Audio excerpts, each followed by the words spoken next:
టాలీవుడ్ సినీ కార్మికుల సమ్మె ఇంకా నిర్విరామంగా కొనసాగుతోంది. ఈరోజు 8వ రోజు కావస్తోంది. ఇవాళ కూడా టాలీవుడ్ లో షూటింగ్స్ అన్నింటినీ కూడా నిలిపివేశారు.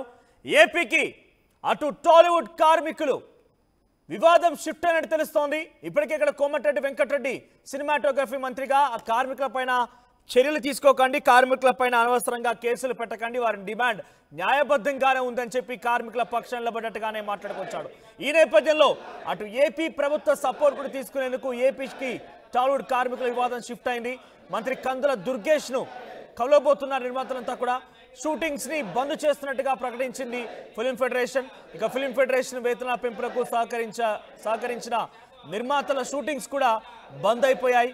30% వేతనాలు పెంచితేనే షూటింగ్స్ కు వెళ్తామంటున్నారు ఫిల్మ్ ఫెడరేషన్ సంబంధించిన ఆ కార్మికులంతా. పర్సెంటేజ్ విధానం అంగీకరించబోమని ఫిల్మ్ ఫెడరేషన్ నాయకులు చెప్తున్నారు. ఇవాళ మంత్రి కోమటిరెడ్డిని కలవబోతున్నారు ఫిల్మ్ ఫెడరేషన్ నాయకులు. అటువైపుగా నిర్మాతలేమో అటు కందుల దుర్గేష్ ని, ఏపీ మంత్రి కందుల దుర్గేష్ ని కలబోతున్నారు.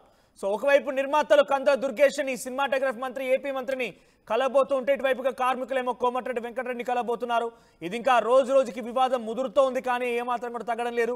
పర్సంటేజ్ల ప్రకారంగా 15%, 5%, 5% ఈ చొప్పున మొదటి ఏడాది 10,000 లోపున వారికి ఒక రకంగా, 5,000 లోపున వారికి ఇంకో రకంగా, ఈ మాదిరిగా శాతాల వారీగా పెంచుకుంటూ పోతామని చెప్పేటువంటి విధానాన్ని అటు నిర్మాతలు చెప్తూ ఉన్నారు. కొంతమంది నిర్మాతలేమో బడా నిర్మాతలంతా కూడా 30% ఇచ్చైనా పర్వాలేదు, మా సినిమా షూటింగ్స్ మాత్రం కంటిన్యూ చేస్తామన్న రకంగా వారు చెప్తూ ఉండగా, ఇప్పుడు ఆ సినిమాలకు కూడా వెళ్ళమేమో కంప్లీట్గా ఈ సినిమా షూటింగ్లు మొత్తం నిలిపివేస్తాం, అంటిల్ ఆర్ అన్లెస్ మా డిమాండ్ని పరిష్కరించేంత వరకు మేము ఈ రకంగా నిరసన కొనసాగిస్తూనే ఉంటామని చెప్పి ఫెడరేషన్ ఒకవైపుగా భీష్మించుకొని కూర్చుంటే